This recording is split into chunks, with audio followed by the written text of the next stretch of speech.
What is going on, 10-5? Mr. Herman here, and this video is going to be your first lesson for the statistics topic. This will be focused on exercise 9A, collecting and using data. This sheet that I have in front of me can be found on the Compass resource in the remote learning statistics folder. Alternatively, it can be found on the Microsoft Teams files folder. I'll put it up in that folder once this video has finished. So we're going to be looking at data. Okay, now data, a lot of you guys know the word data. You've heard of the word data, and when you think of the word data, you get the impression that you're working with information, and that is half true. Okay, you are dealing with information, but specifically this information is collected. It is collected information. Okay, and what I mean by collected information is when we collect information, we can do this in the forms of surveys, questionnaires, observations or experiments, or tallies. Okay, mathematicians and specifically statisticians like to use those five, and there are more, but those main 5 different types of ways of collecting information. And then with that information, that is considered data. Okay, because if I say data, I can be talking, or information rather, if I say information, I can be talking about a poster that we might see in the classroom. That information might talk about the Himalayas or how to cook a pancake. It's not necessarily data per se. Okay, data is collecting information. And then with that information, they can be split up into 4 different categories. Okay, 4 different categories, 2 main categories, and then that's split up into 4 subcategories. Okay, so let's have a look at these notes here. We're going to consider the following situation. This is a table here, and from this table, there have been 4 people that were asked 4 separate questions. Okay, to make it easy, I'm going to list 1, 2, 3, 4 here. By all means, if you have the ability to print this sheet off, you can. And then you can make notes on top of this. There are no examples on this, but you're more than welcome to. If you cannot, my suggestion is to open up your exercise book, write the title Year 10 Statistics and Lesson 1, Exercise 9A, Collecting and Using Data. And any type of notes that I present to you, you can jot that down. Okay. You can copy this down word for word as well. You can retain that information. Studies have shown that if you write these things down, you're more likely to remember it. Okay. Anyways, back to this. They're going to be asked 4 different questions: what their gender is, their favorite coffee size, given the different categories of small, medium, large, how many brothers they have in their family, and what their hand span is in centimeters. These 4 different questions were asked to 4 different people, and these are their results for each person. Okay. Now, these 4 specific questions have been specifically used for this example, so we can talk about the different types of information that are provided and categorize them into these 4 different categories. Okay. If you have the ability to, if you have this sheet, I want you to put a line in the middle here. Okay. Because these 2 sets of information are going to belong to one type of data set, and these 2 here belong to the other. Okay, and then we get into the specifics after that. So the 4 different types of data, there is nominal, ordinal, discrete, and continuous.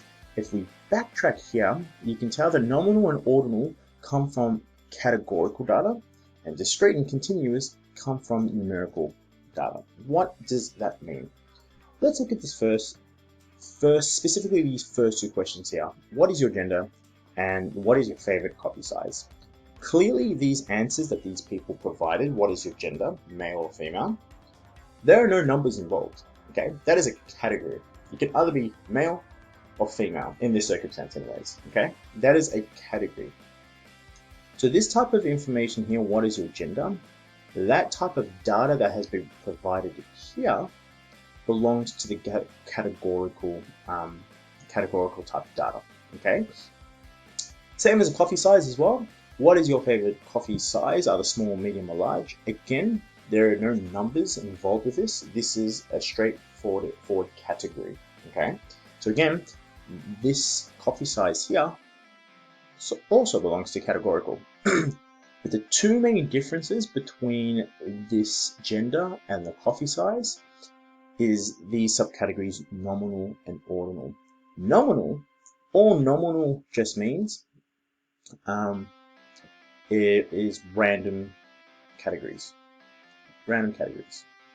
Okay. In other words, you cannot order male and females. Okay, they're two different random categories. However, with coffee size, and you can see the word here, or here, ordinal, something that's put in order, we can arrange these sizes from small to large. There is a size difference between all three options. I know they're only showing small and large, but there might be a medium in the middle. Regardless, you can categorize them and specifically order them from smallest to largest. Okay? Hence the word ordinal. So the gender is categorical nominal because they're just random categories, and the coffee size is categorical ordinal. That's how you would answer those questions. When you look at the second set of data and the types of data, those set are considered numerical. And that makes sense. Numerical, we think of numbers. The number of brothers you have in your family and your handspan, they are given as numbered answers. Okay? But the main difference between the two is discrete or countable numbers or continuous measurement type of numbers. Okay? And you can see that these words and brackets here are specifically being put there to tell the difference between the two. If I were to ask somebody, how many brothers do you have in your family? They can only provide me countable or whole numbers. Okay? Whole numbers. They can't provide me with an answer that that is a decimal or a fraction or a negative number. They can only give me a whole number. Okay? I can't have 3/4 of a brother. Okay? It doesn't make sense. You can only have zero is a number. You can only have 0, 1, 2, or anything above that. You can't have a decimal or fraction of a brother. Okay? There is a whole argument about having a half brother, but that is just, again, a classification. It's not a number to a brother, okay? Or any type of sibling. Where the handspan in centimeters, because this is a measurement of some sort, this is considered as continuous, okay? So the number of brothers, this type of data is numerical discrete because it's countable, where handspan is numerical continuous because it's a type of measurement. And in other words, measurement, you can give decimal or fraction answers, or depending on the context, you can have negative numbers as well. Okay. If the handspan, a lot of people can get confused and think the handspan belongs to discrete because you can count it. Yes, you can. It's not necessarily a countable number. It's more of a quantity in regards to size. Okay, kind of like the ordinal, but ordinal doesn't have numbers attached to it. Handspan does, and handspan doesn't. Well, this specific question doesn't have to be directed to just centimeters. You can also do weight as well.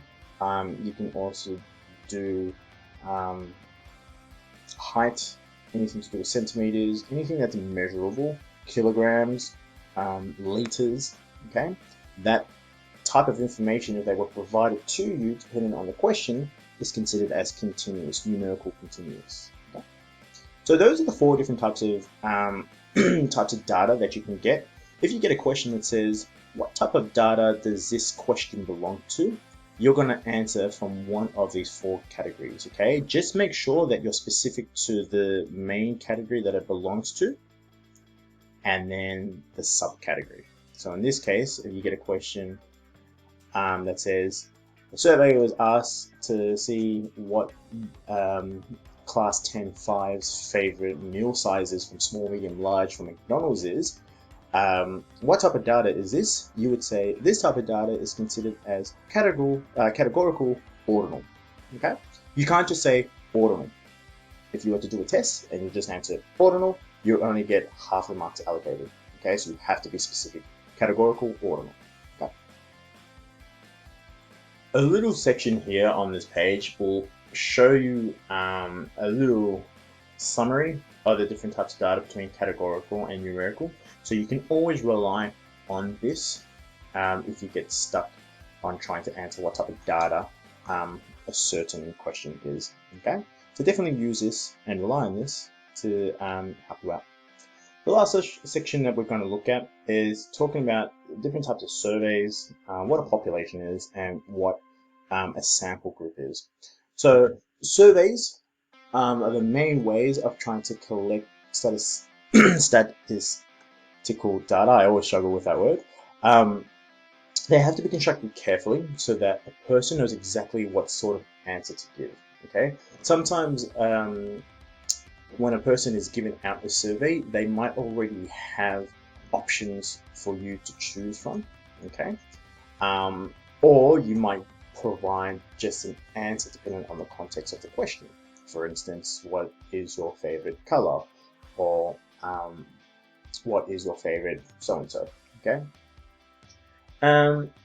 You can't create a survey that is going to specifically provoke or favor or be biased to a certain answer. Okay, it has to be on a neutral setting. Okay, so don't be biased when it comes to surveys.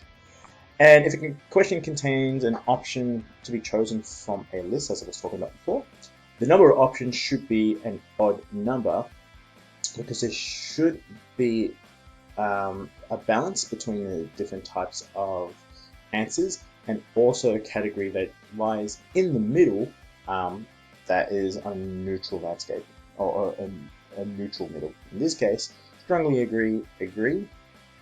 This is balanced with strongly agree is balanced with strongly disagree. Agree is balanced with agree, and then unsure is at neutral. Okay, so if you were to create a survey and you needed some type of form of template, this is a good one, depending on the context of the question. A population is a group of people or animals or objects that has some form of commonality. Okay. So for instance, when we talk about a population, you'll notice that all of these different categories have the word all, depending on what subgroup we're talking about.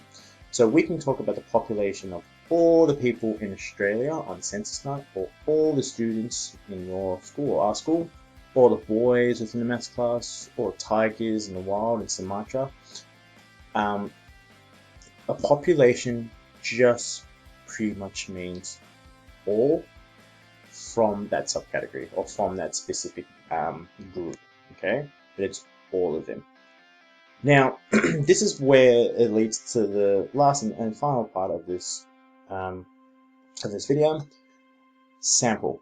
Okay, so let's say, for instance, that there is a company out there and they want to know, they make let's baked beans. Okay, they're a company, they're Heinz, and they make baked beans, and they want to know how many people within, say, Victoria eat their baked beans from that company. Okay, now it's tricky for that company to go to every single Victorian household and ask them, hey, do you eat baked beans? Okay, it's very tricky to do. It can be done, but it's obviously done on a voluntary basis by the people who are conducting that survey. It's going to be very expensive to try to get that information. There are more reasons as to why that is tricky in comparison to not doing it. Okay, so this is where statisticians came up with the option of using what's called a sample. So a sample is a group that has been chosen specifically from a population. Okay, and when we say group, we think as a subgroup. Okay, so a subgroup. The information sometimes from a sample is used to describe the whole population. It's like a representation of the whole population. So it is important to choose the sample carefully. And when we say choose the sample carefully, the massive biggest word that we can think of, that it is fair, but more importantly, it is random. Okay? So say for instance, going back to my previous question, Heinz wanted to know if there are households that eat baked beans. What they'll do is they will select a sample of people, okay? So different people within Victoria, okay? Now, you have to be fair with your approach of who you're going to survey, and you have to be random. They shouldn't just, if we're looking at Victoria, they shouldn't just focus on people that live specifically in the city, okay? As opposed to people that just live in the country, or maybe they might check households where they check the elderly, okay? It has to be fair and it has to be random because it has to be a proper representation of all of Victoria, okay? Not just a specific subcategory, okay? So you have to make sure that you choose, or Heinz in this case, chooses random people. And so they might do surveys from some people in the country, some people in the city, some households that have more than 5 people, less, different families, different religion groups, etc. Okay, it has to be fair and it has to be random. The reason why this is the case, we'll end this on a little bit of a story that I heard when I was in secondary school. If you don't want to listen to this, you can start your work now. But back in, I think, the 50s or the 60s, there was the government, and they had 2 people in America running to be president within that country.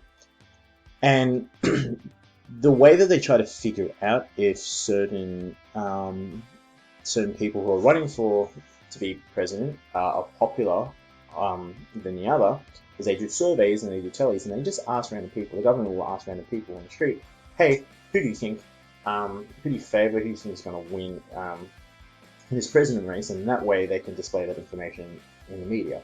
Okay. Now, what happened was someone in the government decided that they should be smart with this. They didn't want to go outside and ask random people and go door to door knocking. So they decided to use the telephone and call people. Now, they didn't have mobile phones back then. They had those old school home telephones that people don't usually see nowadays, okay? The people from the government called different households, and they kept it random. They did keep it random. They made sure that they called all the different people around the United States of America, and they asked, hey, who do you think is in the running to win this president race? Who do you reckon it's going to be? And when they collected that information, they were like, yep, it's sure to be this president because a majority of every single person that were asked and answered that phone call said this president. I'm not too sure who the president is at that time, but we'll just call him President A. And they thought, yep, President A, definitely gonna win this president race without a doubt. The majority of those were the answers. Come to the vote time and come to see who's gonna win. It ended up being President B. President B won landslide, demolished President A. And the government were like, well, wait a second. We made sure that when we called people up that it was random. But what they didn't realize was that information wasn't fair. And the reason why is because when the government called people back in the 50s or 60s, when they made telephone calls, only the rich people had telephones back then, okay? And the rich people was just a very, very small portion of all of the United States of America back in the 50s and 60s, or 60s, okay? So when they conducted that questionnaire, that survey, they were only targeting rich people because rich people could only afford phones back then, or telephones for their house. The majority of the people in the United States of America didn't favor that president. They favored President B. That's why it should be safe to make this information fair. Okay. Also random, definitely fair. Alright, Year 10, that concludes this lesson. Go ahead, check your log sheet to see which questions you need to do. Every form of resources can be found on Compass or on Microsoft Teams resources. Okay.